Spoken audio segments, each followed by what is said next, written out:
ने मासूम अवाम को गुमराह किया। इस घनौने फेल के मास्टर माइंडों ने एक सोची समझी साजिश। लाहौर से हम खबर आपको दें, लाहौर एयरपोर्ट पर आतिशज़दगी का मामला, इमिग्रेशन सिस्टम तबाह हो गया। लाहौर एयरपोर्ट पर इमिग्रेशन का अमल रुक गया है। मुसाफिरों में भगदड़ मच गई, आग मुसलसल फैली जा रही है। लाहौर एयरपोर्ट पर आतिशज़दगी, इमिग्रेशन सिस्टम तबाह हो गया। लाहौर एयरपोर्ट पर इमिग्रेशन का अमल रुक गया, मुसाफिरों में भगदड़ मच गई है, आग मुसलसल फैली जा रही है। अहम खबर आपको दें, लाहौर एयरपोर्ट पर आतिशज़दगी का मामला सामने आ गया। इमिग्रेशन सिस्टम तबाह, लाहौर एयरपोर्ट पर इमिग्रेशन का अमल रुक गया, मुसाफिरों में भगदड़ मच गई, आग मुसलसल फैल रही है। लाहौर एयरपोर्ट पर आतिशज़दगी, लाहौर एयरपोर्ट पर इमिग्रेशन का अमल रुक गया, मुसाफिरों में भगदड़ मच गई, इमिग्रेशन सिस्टम तबाह हो गया, आग मुसलसल फैल रही है। मनाज़र आपके सामने है। अहम खबर, लाहौर एयरपोर्ट पर आतिशज़दगी, इमिग्रेशन सिस्टम तबाह, लाहौर एयरपोर्ट पर इमिग्रेशन का अमल रुक गया, मुसाफिरों में भगदड़ मच गई है, आग मुसलसल फैल रही है, इमिग्रेशन सिस्टम तबाह हो गया है। लाहौर एयरपोर्ट के ये मनाज़र हैं, आग फैली जा रही है। और आपको बताएं कि लाहौर एयरपोर्ट पर इमिग्रेशन का अमल रुक गया है, लोगों में हलचल मच गई है, भगदड़ मच गई है। लाहौर एयरपोर्ट पर आतिशज़दगी का मामला सामने आया, इमिग्रेशन सिस्टम तबाह हो गया, लाहौर एयरपोर्ट पर इमिग्रेशन का अमल रुक गया है, मुसाफिरों में भगदड़ मच गई है, आग मुसलसल फैल रही है। तफसीलात क्या है, राहील सईद हमारे साथ मौजूद हैं। राहील, अपडेट कीजिएगा आप। जी, लाहौर एयरपोर्ट पर जो FIA का इमिग्रेशन काउंटर है, वहाँ अचानक जो है वो आग भड़क रही है, जिसकी वजह से जो है वो इमिग्रेशन काउंटर और एयरपोर्ट का डिपार्टमेंट होने वहाँ पर जो है वो भगदड़ मच रही है। अब बताइए कि आग लगने की वजूहत अभी मालूम नहीं हो सकती। आग जो है वो बढ़ती जा रही है और धुआं जो है वो फैल गया, जिसकी वजह से वहाँ पर मौजूद जो अमले और मुसाफिरों ने शदीद मुश्किलात का सामना करना पड़ रहा है। एयरपोर्ट का कहना ये है कि फौरी तौर पर जो है वो ऑपरेशन जो है वो इमिग्रेशन का वो रोक दिया गया, जिसकी वजह से जो है वो मुसाफिरों की इमिग्रेशन क्लियरेंस भी जो है वो नहीं की जा रही और आग लगने की वजूहत जो है वो अभी तक मालूम नहीं हो सकती। रेस्क्यू के जराये और दीगर जो आग बुझाने वाले इदारे हैं उनको भी जो है वो टेलीफोन किया जाता है, लेकिन अभी तक वो मुकम्मल तौर पर जो है वो एयरपोर्ट के बीच में दाखिल नहीं हो सके हैं, जिसकी वजह से आग पर जो है वो काबू नहीं पाया जा सका था। और अमरीकी की जानिब से मुसलसल कोशिश की जा रही है कि आग पर जो है वो काबू पाया जा सके। आग लगने की वजूहत का अभी जो है वो तयन नहीं किया जा सका। कोशिश ये की जा रही है कि फौरी तौर पर जो है वो आग पर काबू पाया जा सके, ताकि किसी बड़े नुकसान से जो है वो बचा जा सके। इमिग्रेशन का जो हॉल था, जो उनके दफातर थे, वहाँ पर आग लगने का जो है वो बताया जा रहा है। अब देखना ये कि आग लगने की वजूहत क्या है। आप हमें अपडेट कर रहे थे। लाहौर से हम खबर आपको दें, GPO चौक में पुलिस और वकला में तसादुम का मुकदमा थाना अनारकली में दर्ज कर लिया गया है। मुकदमे में रोड ब्लॉक, तशद्दुद सरकार में मुदाखलत की दफात शामिल की गई हैं। वकला की बड़ी तादाद पुलिस पर हमला आवर हुई। SHO न्यू अनारकली समेत 5 एहलकार जख्मी हुए हैं।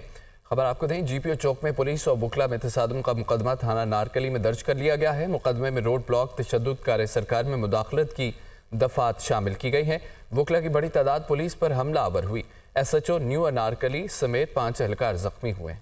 GPO चौक लाहौर 8 घंटे मैदान जंग बना रहा। पुलिस का वकला पर लाठी चार्ज, शैलिंग, वाटर कैनन का इस्तेमाल किया गया। पाकिस्तान बार काउंसिल का chief justice Lahore high court के मुस्ताफी होने का मुतालबा।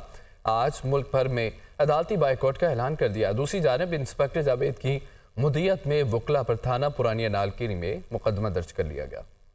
वकला ने लाहौर में सिविल अदालतों की तकसीम का नोटिफिकेशन वापस न लेने और वकला के खिलाफ दहशत गर्दी दफात के तहत मुकदमा दर्ज करने पर एहतजाज का ऐलान कर रखा था। सदर लाहौर बार एसोसिएशन मुनीर हुसैन भट्टी की क़यादत में वकला ईवान अदल से लाहौर हाई कोर्ट रैली की सूरत में पहुंचे तो पुलिस ने दाखिल होने से रोक दिया, जिस पर वकला और पुलिस के दरमियान तसादुम शुरू हो गया। पुलिस की जानिब से वकला पर शदीद लाठी चार्ज किया गया। शैलिंग और वाटर कैनन का भी बेदरेग इस्तेमाल किया गया, जिससे मुतअद्दिद वकला जख्मी हो गए। तौर पर 8 घंटे वकला और पुलिस के दरमियान तसादुम का सिलसिला लाहौर हाई कोर्ट के GPO चौक में जारी रहा। वकला रहनुमा एहसन भून की क़यादत में वकला ने पुरअमन तौर पर लाहौर हाई कोर्ट के अंदर दोबारा दाखिल होने की कोशिश की तो पुलिस ने किसी का लिहाज किए बगैर सीनियर कानूनदान एहसन भून समेत दीगर वकला रहनुमाओं पर लाठियां बरसा दी, जिससे मुतअद्दिद वकला जख्मी हो गए। सीनियर कानूनदान एहसन भून का कहना था कि वकला का एहतजाज मुतालबात की मंजूरी तक जारी रहेगा। सिर्फ बार एसोसिएशन में पाकिस्तान में सिर्फ और सिर्फ हड़ताल नहीं होगी बल्कि पूरे पाकिस्तान में रैलियां होगी। पुलिस ने एहतजाज करने वाले 50 से जायद वकला को गिरफ्तार करके मुख्तलिफ थानों में मुंतकिल कर दिया। दूसरी जानिब DIG ऑपरेशन फैसल कामरान का कहना है कि कानून हाथ में लेने वालों के खिलाफ कार्रवाई होगी। आलमी मंजरनामे से खबर, पाकिस्तान को दहशत गर्दों के हाथों बहुत ज्यादा नुकसान उठाना पड़ा। जाने नुकसान पर अफसोस और मुतासरीन के साथ दिली ताज़ियत करते हैं तर्जमान अमरीकी महकमा खारजा मैथ्यू मिलर। ये कहते हैं कि दहशत गर्दी के मुश्तरका खतरे से निपटने के लिए पाकिस्तान के साथ मिलकर काम करने के लिए पुरअज़्म है। आबादकारी और इमिग्रेशन के मुंतज़िर अफराद की हिफाजत पर भी पाकिस्तान के साथ राब्ते में है। मैथ्यू मिलर ने गजा में इसराइली फौजी ऑपरेशन पर तहफ़्फ़ुज़ात का इजहार भी किया और कहा अमरीका रफ़ा में इसराइली हमले की मंजूरी नहीं देगा। इसराइल को रफ़ा में जारी ऑपरेशन में तोसी की इजाज़त नहीं देंगे। क्रीम सोलोम क्रॉसिंग खोलने के बावजूद रफ़ा तक इमदादी सामान की तरसील नहीं हो सकी। तर्जमान अमरीकी महकमा खारजा मैथ्यू मिलर की प्रेस कॉन्फ्रेंस। मशरिक़ वस्ता में अमरीका इसराइल गठजोड़ खुलकर सामने आ गया। रफ़ा में ज़मीनी और फ़दाई हमला दुरुस्त वक्त पर करने का फैसला। इसराइली वज़ीर आज़म नेतन्याहू और अमरीकी खुफिया एजेंसी के सरबराह की मुलाकात हुई है। इसराइली मीडिया के मुताबिक मुलाकात में आइंदा रफ़ा में हमले से मुतालिक गौर किया जाएगा। इसराइल रफ़ा पर हमला मुनासिब वक्त पर दुरुस्त हिकमत अमली करेगा। मशरिक़ वस्ता में अमरीका और इसराइल गठजोड़ खुलकर सामने आ गया। रफ़ा में ज़मीनी और फ़ज़ाई हमला दुरुस्त वक्त पर करने का फैसला किया गया है। ब्राज़ील में सैलाब और लैंड स्लाइडिंग से तबाही, हलाकतों की तादाद 90 से तजावज़ कर गई। 130 शहरी भी अब तक लापता हैं जिनकी तलाश जारी है।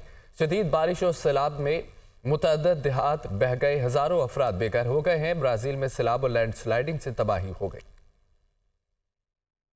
जनूबी अफ्रीका में तमीराती काम के दौरान अचानक 5 मंजिला इमारत जमीन बोस हो गई। हादसे में 75 मजदूर मलबे तले दब गए। इमदादी कार्रवाइयों में मलबे से 36 वर्कर्स को जिंदा निकाल लिया गया, जबकि 7 कारकुनों की लाशें बरामद, 39 लापता जिनकी तलाश जारी है।